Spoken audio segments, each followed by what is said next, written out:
नमस्ते गाइस, आज की फाइट वीडियो में बात करेंगे UFC 306 में फाइटर्स की सैलरी क्या रही एंड ऑल्सो इसके साथ इस कार्ड के जो मेन इवेंट फाइटर्स थे उनका फाइट को लेकर क्या कहना था और कौन से फाइटर्स ने उन्हें कॉल आउट किया। अब सबसे पहले फाइटर्स की पे के बारे में बात कर लेते हैं एंड ट्रस्ट मी, सैलरी सुनकर तुम सब शॉक होने वाले हो, मैं भी शॉक हो गया था। अब सबसे पहले डिस्क्लेमर, ये जितनी भी सैलरीज हैं ये सिर्फ अप्रोक्सीमेट नंबर रहता है, एग्जैक्ट नंबर्स कभी भी डिस्क्लोज नहीं होते हैं और मोस्ट लाइकली जो सैलरी शो होती है उसे थोड़ा सा और ज्यादा फाइटर्स अर्न करते हैं। तो इस 306 के कार्ड में 4 फाइटर्स को बोनसेस मिले, जहां पर इग्नाशियो बाहामोंडेस और केटलिन सोजा को परफॉर्मेंस ऑफ द नाइट के बोनसेस मिले, वेयरएज डैनियल जेल्यूबर वर्सेस एस्टेमैन रिबोविक्स, इन दोनों फाइटर्स को fight of the night bonuses मिले हैं। तो इन चारों फाइटर्स को $50,000 ईच बोनसेस मिले। और अब मेन सैलरी के बारे में बात करें तो इस पूरे कार्ड में जिस फाइटर ने सबसे ज्यादा मनी को अर्न किया वो former bantamweight champion Sean O'Malley रहा, जहां पर मैं काफी शॉक्ड हूं क्योंकि शॉन ओमेली मेरा आपसे हारा है बट स्टिल वो अर्न करता है $3.24 मिलियन। तो अप्रोक्सीमेटली शॉन ओमेली ने 27 करोड़ से ज्यादा को अर्न किया है। बेशक ये कार्ड बहुत बड़ा है और इसीलिए सैलरीज थोड़ी सी ज्यादा है, बट स्टिल शॉन ओमेली को $3.2 मिलियन मिले, जिससे ये पता चलता है कि UFC शॉन ओमेली को बहुत ज्यादा बैक कर रही थी कि वो कंपनी का नेक्स्ट सुपरस्टार बनने वाला है, वो नेक्स्ट कॉनर मैग्रेगर बन जाएगा। बट जैसे कि हमें पता है कि प्लान्स अकॉर्डिंगली नहीं गए और शॉन ओमेली फाइट को हार गया। अब हारने के बाद 3.2 मिल रहा है, तो इमेजिन करो अगर शॉन ओमेली फाइट को विन कर जाता तो फिर उसकी पे क्या होती। मुझे लगता है कि आराम से शॉन ओमेली $4.5 मिलियन तक अर्न करता। वेरस अगर मिराब दिलिशवली की बात करें जो फाइट को विन किया था, तो ऐसा नहीं है कि मिराब की सैलरी कम है, क्योंकि मिराब ने भी काफी अच्छे मनी को अर्न किया है, जिधर उसकी पे रही $1.43 मिलियन की। तो रफली मिराब ने 12 करोड़ को अर्न किया है, जो एक बहुत अच्छी सैलरी है गिवन दैट कि मिराब एक ज्यादा बड़ा स्टार नहीं है, बट क्योंकि UFC 306 एक बहुत बड़ा इवेंट था तो इसीलिए सैलरीज को भी थोड़ा सा हाइक किया है। अब इसके बाद जो थर्ड हाईएस्ट रहा वो फॉर्मर विमेन्स फ्लाईवेट चैंपियन रही, जहां पर एलेक्सा ग्रासो अर्न करती है $1.29 मिलियन। तो फाइट को हारने के बाद भी अप्रोक्सीमेटली एलेक्सा ग्रासो 11 करोड़ को अर्न करती है। और ये चीज थोड़ी सी समझ में आती है क्योंकि मेक्सिकन इंडिपेंडेंस डे पर ये इवेंट था और एलेक्सा ग्रासो एक मेक्सिकन है, तो इसीलिए बीट होने के बाद भी उसकी सैलरी इतनी ज्यादा है। तो विमेन्स फ्लाईवेट चैंपियन वैलेंटीना की बात करें तो वो रही फोर्थ हाईएस्ट, जहां पर वैलेंटीना अर्न करती है $1.08 मिलियन को। तो वैलेंटीना ने अप्रोक्सीमेटली अर्न किए हैं 9 करोड़।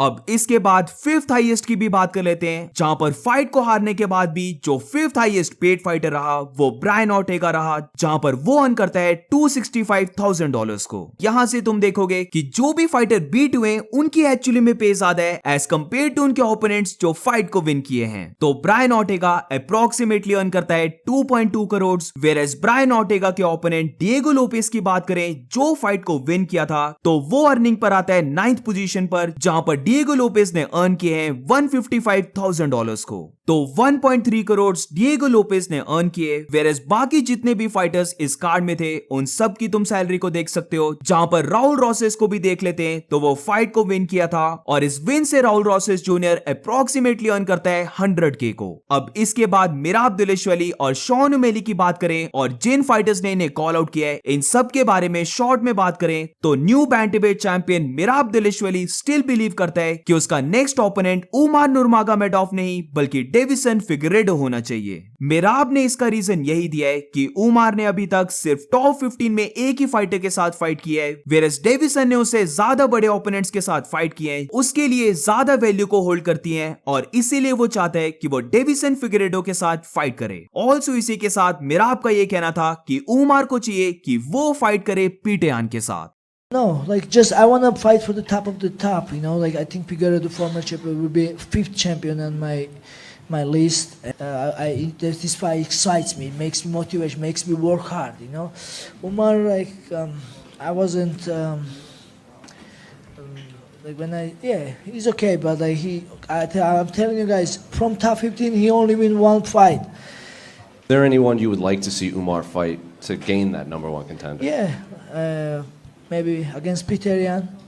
तो अब देखते हैं कि मिराब की नेक्स्ट फाइट किसके साथ होती है। जहां पर उमर नुरमागोमेडोव की बात करें तो मिराब की विन के बाद उमर का ये कहना था कि उसे लगता है कि वो नेक्स्ट है टाइटल शॉट के और वो होप करता है कि वो उसे अवॉइड और रन अवे ना कर जाए। ऑल्सो इसी के साथ डेविसन फिगरेडो भी एक पोस्ट डालता है जहां पर वो भी अब टाइटल शॉट को मांगने लग पड़ा है और इस पोस्ट में हम देख सकते हैं कि वो December 7th UFC 310 में मिराब दिलिशवेली के साथ बेल्ट के लिए फाइट को करना चाहता है। और अब इसी के साथ फॉर्मर चैंपियन शॉन ओमेली की भी बात करें तो शॉन ओमेली अभी थोड़ा सा ट्रोल कर रहा है, जहां पर सबसे पहले तो फाइट हारने के बाद लॉकर रूम में वो एक फनी वीडियो को पोस्ट करता है जहां पर वो ऐसे शो करता है कि वो अभी से अपने टेक डाउन डिफेंस की प्रैक्टिस को करने लग पड़ा है।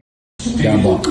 Quote, Down block. I know my neighbors Sprawl. have done this to me, Sprawl. and if they think it was bad Keep the sprawl and before, back just up. wait till they see me now. इसके बाद Shawn O'Malley काफी अजीब video को डालता है और फिर उसके बाद शॉन ओमेली इस पोस्ट को डालता है जिधर वो कहता है कि फक इट, वो अब अनडिफीटेड फाइटर नहीं बचा। अब वैसे तो शॉन ओमेली का रिकॉर्ड 18-2 का है, बट शॉन ओमेली जो पहली चिटो वेरा की फाइट को हारा था वो उस लॉस को नहीं मानता है। अब शॉन ओमेली के हारने के बाद हेनरी सहूडो ने शॉन ओमेली को कॉल आउट किया है और बेसिकली ये जो ट्वीट है ये वायरल जा चुका है। इस पर 1.6 मिलियन व्यूज हैं, जिधर हेनरी सहूडो शॉन ओमेली के साथ कॉनर को भी थोड़ा सा रोस्ट करता है कि Sean O'Malley next Conor McGregor बनना चाहता था, तो वो इस फाइट के बाद बन चुका है क्योंकि वो दोनों बम्स हैं जिन्हें टेक डाउन डिफेंस नहीं आता है। वो सुबह के 8 बजे रेसलिंग फॉर कोकेट्स एक वीडियो को बनाने वाला है। ऑल्सो हेनरी ने ये भी कहा कि मिराब ने फॉर्मूला को फाइंड कर लिया है कि कैसे शॉन ओमेली को बीट करना है, तो वो अब चाहता है कि वो नेक्स्ट फाइट करे शॉन ओमेली के साथ। अब हेनरी ही नहीं बल्कि कोरी सैंडहैगर ने भी शॉन ओमेली को कॉल आउट किया है, जहां पर वो ट्वीट करता है कि मिराब को विन करते हुए देखने के बाद उसे रियलाइज हुआ कि नेक्स्ट फाइट हो रही है Sean O'Malley versus Cory Sandhagen के बीच में। So what do you guys think, Sean O'Malley को अपनी नेक्स्ट फाइट किसके साथ करनी चाहिए? क्या उसे हेनरी सहूडो के साथ फाइट को एक्सेप्ट कर लेना चाहिए, या फिर जो मुझे लगता है एक बहुत अच्छी फाइट जा सकती है यानी कि कोरी सैंडहैगर की फाइट, वो शॉन ओमेली को नेक्स्ट करनी चाहिए? एंड दैट्स इट गाइस, ये थी पूरी वीडियो। अगर तुम्हें वीडियो अच्छी लगी हो तो please make sure to like and subscribe. मिलते हैं नेक्स्ट वीडियो में।